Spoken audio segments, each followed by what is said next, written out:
फौजी फर्टिलाइजर्स वाले जो हैं, अब उन्होंने दिलचस्पी जाहिर की है कि वो पीआईए को लेंगे। अब पीआईए को लेंगे। बात करेंगे फौजी फर्टिलाइजर ने जो पाकिस्तान इंटरनेशनल एयरलाइंस के लिए बिड डाली है उसके ऊपर। अगर आपने पाकिस्तान ने दुनिया में कोई अपना मकाम हासिल करना है या दुनिया के, तो पहले मैं आपको बताएं पाकिस्तान की एयरलाइन पीआईए। जी हाँ, आप लोग जानते ही हैं कि पीआईए पाकिस्तान की इंटरनेशनल एयरलाइन जो है उसके हालात जो हैं वो आज से नहीं कई सालों से खराब हैं। खराब से खराब तर होते चले जा रहे हैं। कई बार बेचने की कोशिश की गई लेकिन किसी ने खरीदने में दिलचस्पी जाहिर नहीं की। बहुत बार ये भी हुआ कि ऑक्शन भी हुए और उसमें जो प्राइस लगाई गई या जो रेट लगाए गए या जो कह लीजिए बोली लगी वो बहुत ही कम थी, उतनी नहीं थी जिससे कि कोई एयरलाइन को लिया जा सके।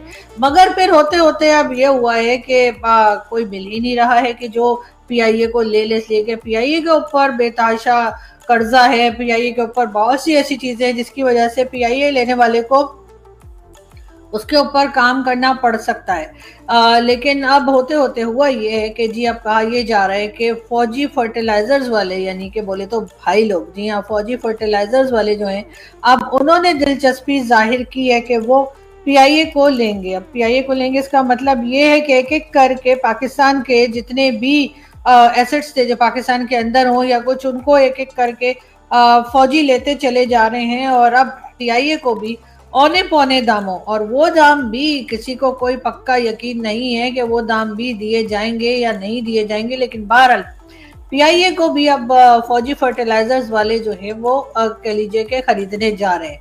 अब क्या पेमेंट करेंगे क्या नहीं करेंगे वो तो बात की बात है, वो तो बहुत से लोगों को डाउट है कि करेंगे भी या नहीं करेंगे, और अगर नहीं भी करेंगे तब भी कौन है जो उनसे पूछ सकेगा। मगर बात सारी ये है कि बहरहाल पीआईए को अब फौजी फर्टिलाइजर्स वाले ले रहे हैं, यानी कि बोले तो फौजी ही ले रहे हैं। और इनके बिजनेसेस फैलते चले जा रहे हैं, यानी कि आप तो जानते ही हैं फौजी फर्टिलाइजर्स हो गए, पैम्पर हो गए और कई दूसरी चीजें ये बनाते हैं, सीमेंट से लेकर बजरी तक, और कहां से कहां तक जो है बिजनेसेस फैले हुए हैं। लेकिन अब बहरहाल एयरलाइन को भी खरीदने की बात की जा रही है।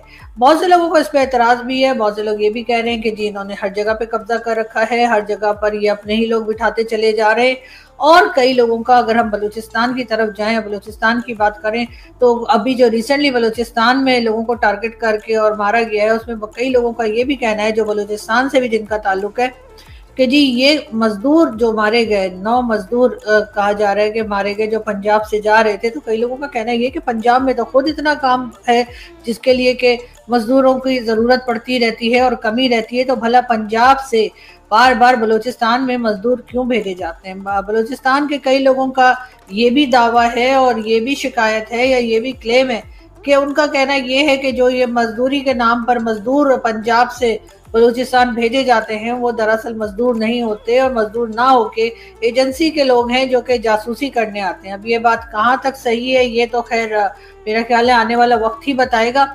लेकिन कहीं ना कहीं बलूचिस्तान के लोगों की इस बात में हमें तो वजन नजर आता है। हमें तो लगता है कि हो सकता है कोई इस तरह की बात हो, इसलिए कि इतने लोगों को वहां पे बार बार टारगेट किया जा रहा है, उसके बावजूद बलूचिस्तान जाना जो है वो मजदूरों ने नहीं छोड़ा। वरना अमूमन ये होता है कि कोई इस तरह के हादसा हो जाएं, इस तरह के कोई अटैक्स हो जाएं, तो उसके बाद लोग जो हैं वो जहां होते हैं वहीं पे मजदूरी ढूंढने की कोशिश करते हैं। ऐसी किसी जगह पे कोई क्यों जाएगा जहां पर थी वो 13 जून से 19 जून को की, कुछ नहीं आया तो फिर फौजी फर्टिलाइजर ही आ गया।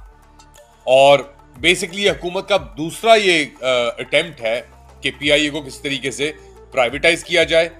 पिछले साल जो बिड थी उसके अंदर वो bid blue world city consortium ने की थी और इवैल्यूएशन थी 85 अरब रुपए की, जो एक हिस्सा जो बेचने वाला जो था, और ऑफर कितने की मिली?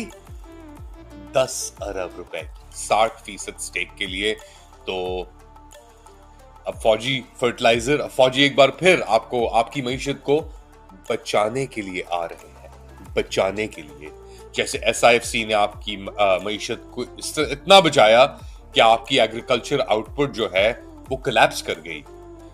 एफबीआर चेयरमैन की तरफ से, एफबीआर की तरफ से कि जी नॉन फाइलर्स को या टैक्स फ्रॉड के ऊपर एक कार्रवाई की जाए कि एफबीआर को अथॉरिटी मिलेगी कि जो लोग ये घपला कर रहे हैं उनको अरेस्ट कर लिया जाएगा।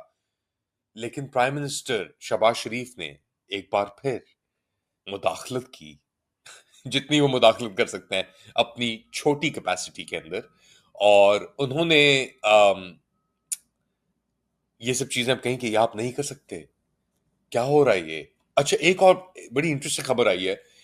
एक आईटी ये चल भी रही है सोशल मीडिया के ऊपर, डिटेल्स इसके ऊपर अभी भी स्केची है।